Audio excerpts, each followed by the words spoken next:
안녕하세요. 두 번째 수업입니다. 앞 시간에 슈퍼임포즈법 우리가 배웠고요. 이번 시간에 두 번째 시간인데요. X선 사진을 좀 보겠습니다. X선 사진은 뭐냐면 생전에 우리가 이제 그 병원 가면 엑스레이 많이 찍죠. 그죠? 엑스레이 많이 찍어 놓은 게 있어요. 저도 아마 지금까지 병원 가서 뭐 치아 엑스레이 또 뭐 그 폐 이상 여부 엑스레이 많이 찍어 놓은 거 있는데요. 생전에 촬영한 X선 사진과 백고라 사체의 X선 사진을 비교하는 방법인데, 이 백골이 이게 발견되면 이 백고라 사진과 생전에 제가 찍은 X선 사진을 비교해 보는 거예요. 제가 생전에 찍었던 이 사진, 엑스레이 사진을 비교해 보는 거예요. 예, 비교하는 방법은 백고라 사체의 신원 확인에 매우 효과가 크거든요. 성장인의 뼈의 특징, 예를 들면 뼈가 이렇게 튀어나왔다. 그 다음에 손목이 이렇게 튀어나왔다. 이 발목 복숭아뼈가 이상하게 튀어나왔다. 이런 식으로 뼈의 특징을 비교하는데 전두독립 뒤에 그 전두엽, 후두엽이 있죠, 그죠? 전두엽, 후두엽 비교한다든지, 또 병에 기인한 뼈의 특징, 뼈에 문제가 있다든지, 뼈에 문제가 있어서 수술했다든지, 변형성, 이 척추가 좀 이렇게 튀어나왔다든지, 척추가 외과 수술 흔적 등. 우리가 이제 팔에 뼈가 부러지면 뼈에 핀을 박잖아요, 그죠? 뼈 수술하고 핀을 박잖아요. 수술 흔적 등. 치과, 이 치아를 빼고 임플란트 했다든지. 이 전두동이라는 건 사람의 이 전두엽, 후두엽 완전히 달라서 전두동 지문이라 부를 정도로 신원 확인 효과가 있는데, 어떤 분은 이렇게 이마가 이렇게 튀어나온 분이 있어요. 어떤 분은 이렇게 이마가 이렇게 뒤쪽으로 넘어간 분이 있고, 그래서 전두엽, 후두엽이라는데, 이 전두엽 부분은 우리의 이 전두엽 부분은 판단을 많이 합니다. 어떤 인식, 또 뭘 알고 배우고 판단하고, 이런 어, 중요한 작용하기 때문에 전두엽이 참 중요합니다. 이런 엑스레이 사진을 우리가 왜 이렇게 인포즈 엑스 사진을 얘기하냐면, 사건을 해결하는데 신원 확인이 안 되면 어려워요. 이 죽은 사람이 대체 누구냐? 누군지를 알아야, 누군지를 알면 그 사건의 그날 함께 살았던 사람, 직장 동료, 친구가 누군지 확인해서 수사를 하거든요. 근데 이 사진이 확인이 안 되면 어렵죠. 그래서 이렇게 엑스레이 사진을 통해서 신원 확인을 하는데 반드시 필요합니다. 자, 보관법. 이 보관법도 많이 쓰이죠. 이, 얼굴 안, 우리가 세안한다고 그러잖아요. 얼굴 안, 복원할 때 얼굴을 다시 복원한다. 우리가 해골이 이렇게 있으면 이걸 복원하려면 어떻게 되죠? 얼굴 피부를 붙여야 되겠죠. 백골화 사체의 신원이 불명할 때 해부학적으로 백골화 사체의 두개골에서 생전의 얼굴을 복원할 수 있는데 이를 보관법이라 한다. 가장 가까운 점토, 이 점토로 살을 붙여서 얼굴을 입체적으로 표현하는 방법과 몽타주를 이 뼈를 보고 그리는 방법, 이렇게 뼈를 보고 막 그립니다. 묘화법. 정면 얼굴과 측면 얼굴을 각각 평면으로 얼굴을 표현하는 방법을 널리 활용한다.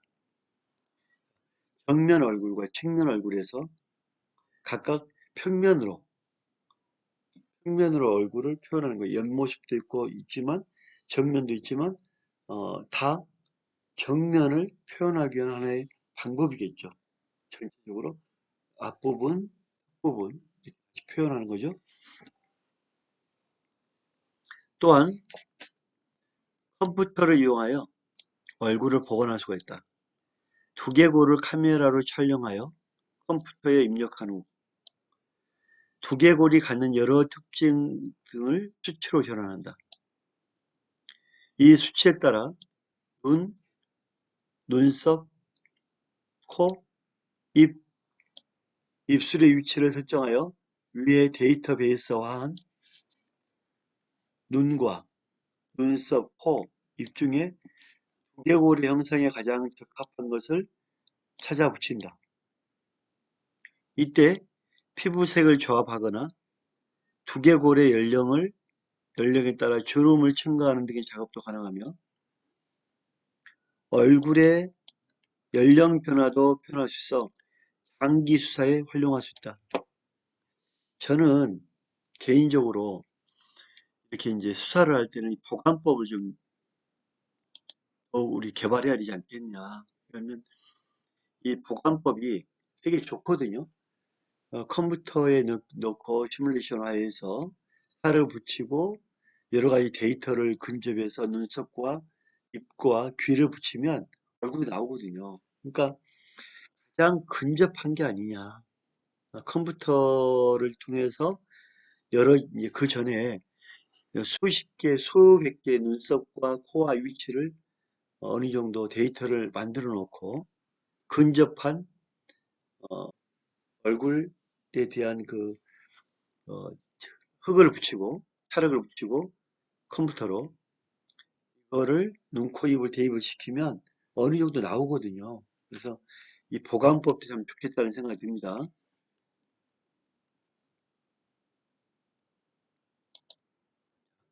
성별 추정은 되게 중요한데요. 우리가 이제 수사를 하다 보면 이 사람이 뼈를 보고 남자야, 여자야 이렇게 생각을 합니다. 여러분 보기에 뼈가 있다면 남자인지 여자인지 어떻게 알겠어요?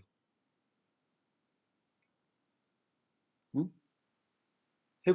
유골을 보고 남자다, 여자다.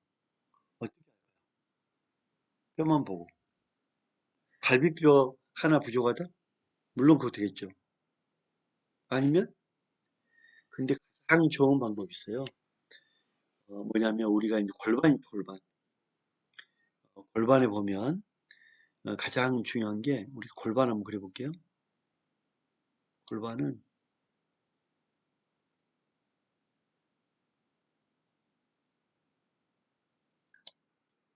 이렇게 골반이 되어 있죠. 근데 이 사람의 뼈의 골반 밑에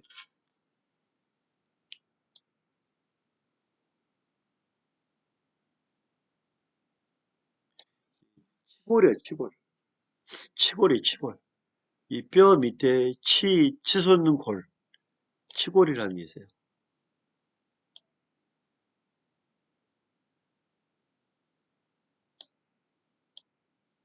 이렇게 골반이 있으면 치골이라는 게 있는데, 이렇게 뼈가 발견됐는데 골반의 치골을 보면 이렇게 90도 이하로 된 치골이 있단 말이에요. 90도 이하. 90도 이하 치골이 있고 골반이 치골이 이렇게 부드럽게 완만하게 된 경우가 있어요. 특히 이게 무슨 차이냐면 우리가 하나님이 사람을 만들 때 여자는 자녀를 낳게끔 15를 이렇게 완만하게 만들어요. 완만하게. 남자는 90도 이하. 이번에 우리가 이제 그 남자다 여자다 이거 구별은 사람이 할 수 있는 게 아닙니다. 타고날 때부터 남자다 여자다는 이렇게 구별되어 있는 거예요. 남녀가 엄연하게 구별되어 있다. 이거는 어떻게 바꿀 수가 없어요. 하나님이 사람을 만들 때 이렇게 만들었기 때문에. 그래서 치골이 이렇게 완만하다. 여자.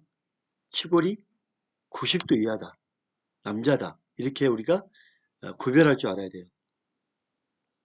볼게요. 백골화 자체가 지속하는 연령층에 따라 치료하는 방법과 범위가 달라지는데 유아부터 20살까지 백골화 자체는 뼈가 성장에 관한 변화가 명확해서 연령을 비교적 정확하게 추정할 수가 있지만 나이는 추정할 수 있다 이거예요. 20살이 넘으면 성장이 거의 멈춤으로 연령을 추정하기 어렵다. 성별은 두개골, 골반, 팔다리뼈에 대한 유관 해부학적 소견과 인류학적 계측값으로 규정한다. 유관 해부학적인 소견만으로 두개골에서 90%, 골반에서 100% 확실하게 성별을 판정할 수 있다. 자, 골반에서 100% 남녀를 구별할 수 있겠죠. 머리뼈는 두개골이라고. 머리뼈는 왜 두개골이 하냐면 머리 두자 뚜껑개 골. 자, 사람의 골이 있는 머리를 두께를 잡는다. 이게 두개골이에요. 뼈. 이 뼈가 두개골입니다. 이 안에 이 골을 보호하기 위해서 개를 덮었다. 개골. 그래서 두개골이랍니다. 두개골은 남녀 형태학적 특징은 이마에 상당하는 견두골, 후두골, 중앙 부분, 귀 뒤에 있는 측두골의 유양돌기, 아래떡에 턱뼈의 첨단부 등이 나타났지만 이 어렵죠. 하지만 가장 쉬운 거는 골반부. 골반은 남녀 형태학적 특징이 치골 결합 아래쪽에 치골 하각, 치골의 이 하각, 치골 하각, 여자의 치골 하각, 장골의 후방에 있는 망곡한 대자골절 흔적이 나타난다. 특히 치골 하곡의 망곡은 남성은 예각, 여성은 둔각. 이 예각이란 거는 각이 날카롭다. 90도 이하다. 여성은 둔각, 둔하다. 인체 골격 중에서 성차별을 가장 잘 나타내는 부위이다. 그래서 예각과 둔각 이걸로 쉽게 남녀를 구별한다. 이렇게 보시면 됩니다.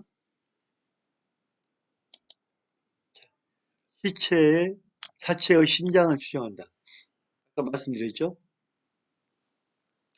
백골화 사체의 신장은 상완골이나 대퇴골 같은 장골의 길이를 측정하여 개의 장골마다 정해진 신장 추정식을 이용하여 산출한다. 대퇴부, 장골. 신장 추정식은 장골의 길이와 실제 신장과의 관계를 1차 함수로 나타내는 것인데 우리가 사체가 있다면 사체를 바로 정확하게 눕혀서 할 수 있으면 길이 재면 되죠. 이게 안 될 경우에는 이 장골과 대퇴부 골로 한다는 거죠. 뼈 길이의 측정 시에 일정한 개수를 합하면 신장이 산출된다. 이 추정식으로 산출한 신장의 오차는 0.5에서 1cm 정도 생전의 신장을 비교적 정확하게 추정할 수 있으며, 또 팔뼈보다 다리뼈로, 이 다리뼈로 추정을 해보면 키가 나올 수 있죠. 실제로 완벽하게 복원할 수 있으면 복원해서 키를 재는 것도 좋습니다.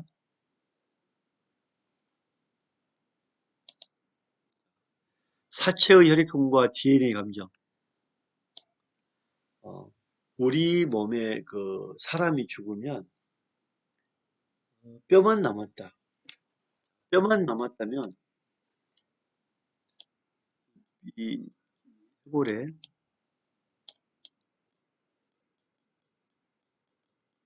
뼈만 나왔으면 이 대퇴부 20cm를 잘라서 유전자 검사를 합니다. 유전자 검사를 하면 유전자 검사의 혈액형, 그다음에 이 피에는 DNA가 있죠. DNA, 혈액형과 DNA와 또 뭘 알 수 있을까요? 이 사람의 어, 혈액형과 DNA, 그 다음에 어, 또 요즘에는 보면은 뭐 질환도 밝히더라고요, 그죠? 어찌됐든 간에 신원 확인할 때는 혈액형, DNA까지만 확인해도 되겠다. 그러면 이렇게 정상적인 뼈가 있는 사람이 있고 그냥 사체가 있어요, 그냥 사체. 그냥 사체는 부패하면 안 돼요. 부패하면 어, 채취가 안 되기 때문에 부패하지 않는 부분을 채취해서 유전자 검사를 의뢰해야 됩니다.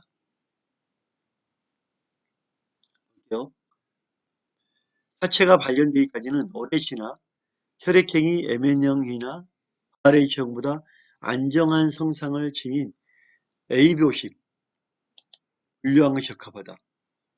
혈액형 검사법으로 정확성이 높은 해리 시험법이 주로 이용하며, 해리 시험법에서는 뼈나 치아를 분말로 만들어 뼈나 치아를 분말로 만들어 검사 시 시료로 삼는다. 이 분말을 다시 셋으로 나누어 항 A혈청, 항 B혈청, 항 H혈청으로 넣는다. 만약 이들 검사 시료가 A형이면 A혈청과 항 H혈청이 응집하고, B형이면 항 B혈청과 항 H혈청이 응집한다.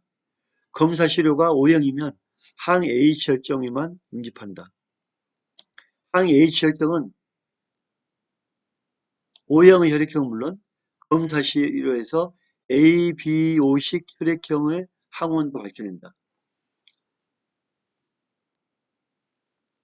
백골화 사체를 오래 방치하면 항원이 변질되어 파괴될 수 있으므로 항 H혈청은 이러한 ABO식 혈액형 항원 상태를 설명해주는 요소로 백골화 사체의 혈액형을 정확하게 감정하는 중요한 역할을 한다. 하지만 보통 죽은 후 5년에서 10년 정도 경과한 백골화 사체는 ABO식 혈액형 감정이 어렵다. 왜냐하면 완전히 부패하기 때문에. 그래서 완전 부패하기 전에 ABO식 혈액형으로 감정해라. 우리가 사체 부패는 가장 빠른 게 어딜 것 같아요? 물과 육지와 땅속. 여러분 보기에 사체가 부패하는 속도가 가장 빠른 게 어딜 것 같아요? 물속일까요? 땅 위에일까요? 땅속일까요? 물 1번, 땅 위, 땅 2번, 땅속, 땅속 3번.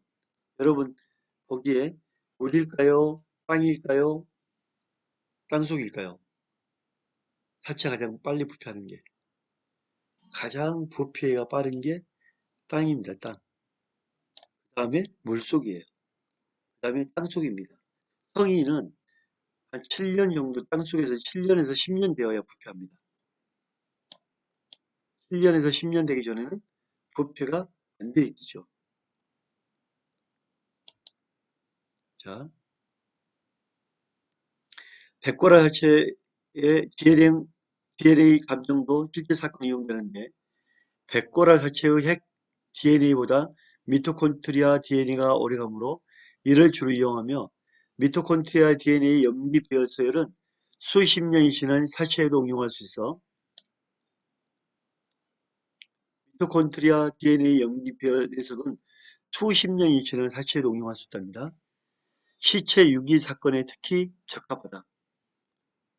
영국의 잔혹한 살인마 잭 더 리퍼의 진범을 찾는데 결정적인 역할을 한 미토콘드리아 DNA는 세포 세포질에 있는 미토콘드리아에 존재하는 DNA를 말합니다.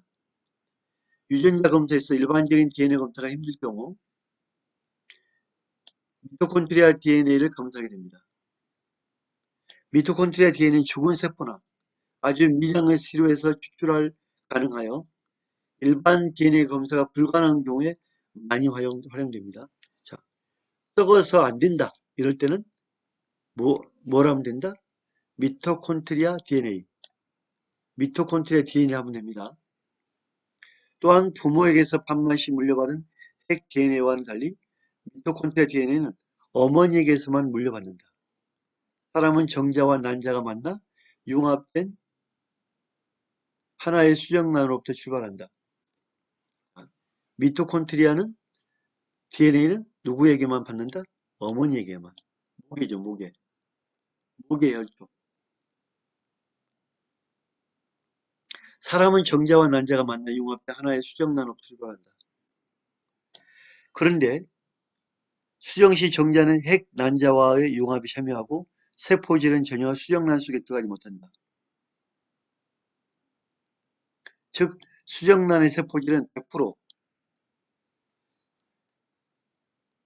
난자로부터 유래하기 때문에 이 속에 존재하는 미토콘드리아 역시 100% 난자의 세포질에 있던 것이다. 그러므로 미토콘드리아 DNA는 철저하게 모계 유전 방식으로 다음 세대로 전달된다. 우리가 이제 난자와 정자가 만날 때 정자의 핵 부분만 들어가고 세포질은 빠지고 이 세포질은 전적으로 100% 난자의 세포질을 받기 때문에 어머니 모기 혈족이 유지된다 이 말씀이죠.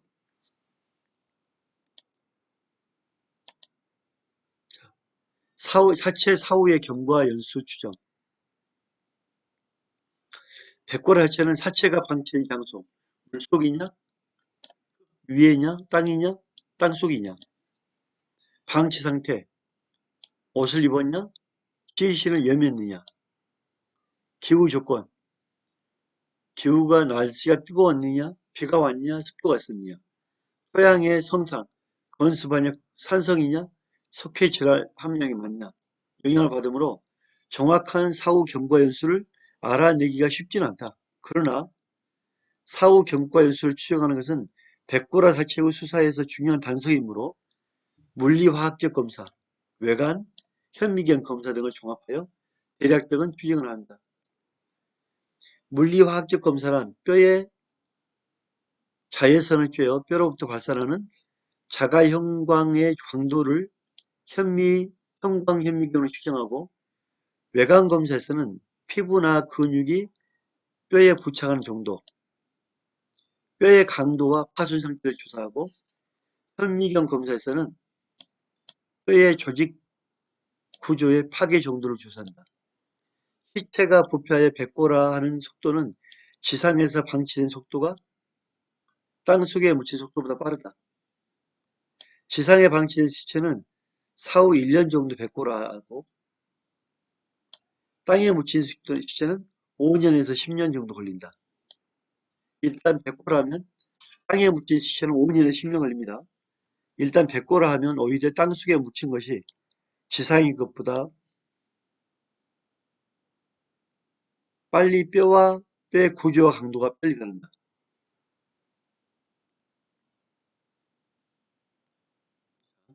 우리가 중요한 거는 앞에 말한 듯이 땅 위가 가장 빨리 부패한다. 그 다음 물속을 부패한다. 그 다음에 흙속에 부패한다. 흙속은 5년에서 10년 걸린다. 이렇게 보시면 돼요.